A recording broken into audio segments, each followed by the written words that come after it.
Hey, it's me, Riker. Today we're going to have a look at the Peaks of Time Ranhorn Strife. We're going to be doing this with a starter account in order to simulate the early game experience. From this Peaks of Time, we'll be able to get the Dura's artifact called Dura's Grace.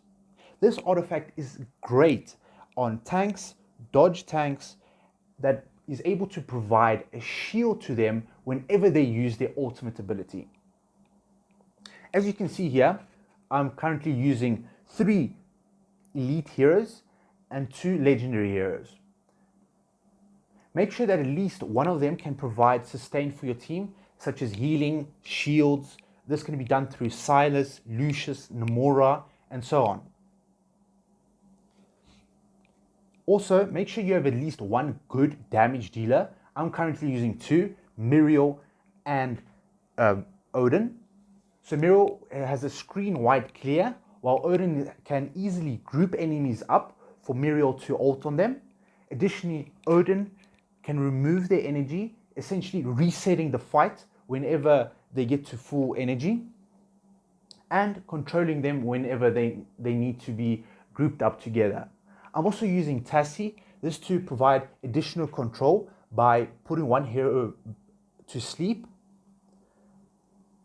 And once that hero comes out of sleep, most of the other heroes are either dead or they are nicely grouped up on top of each other so that my whole team can focus on that one hero. The reason why I'm using Tassi is because Tassi can banish the target with the highest attack power. This will reduce the difficulty that is on your team. And as you can see here, I'm trying to work from the weaker enemies to the most difficult enemies. So I click on the camp, I look at their power level. If I see that they are more difficult than my team, I try and work on the weaker enemies. And once I've built up my team, gotten stronger relics, have full energy, then I'm able to deal with the much more difficult enemies.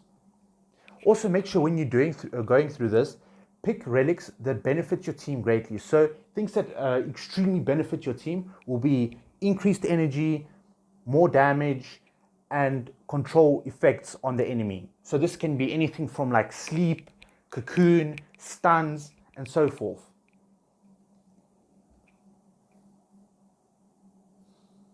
As you can see here, I'm working down the normal enemies. And in the back there's the elite, the chief enemy. So I'm currently still working on the weaker enemies in order to be able to progress through to the harder enemy.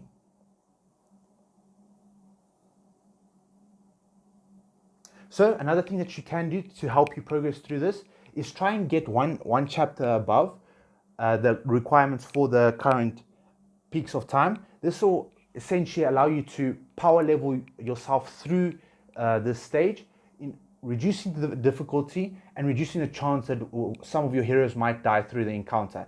As you can see here, there's 2 little effects. One is a revive that can revive any hero that has died in battle, and the other fountain heals all of your allies to full health. Another thing that can help you a lot is towards the end of the battle, when you see there is 1 or 2 enemies left, you can turn auto off, and this will essentially allow your heroes to keep on gaining energy and having a full bar of energy to be used as soon as you get on to the next new battle. This will allow you to instantly use your ults, control the enemies, and essentially be able to take one enemy out as soon as you walk in within the first couple of seconds of battle. Here we are on to the final boss stage, and let's see how it goes.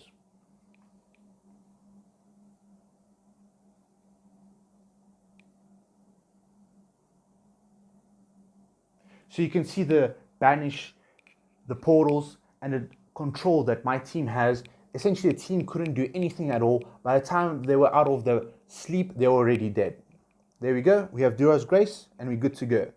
So, as you can see here, the ability activates when an ultimate is used.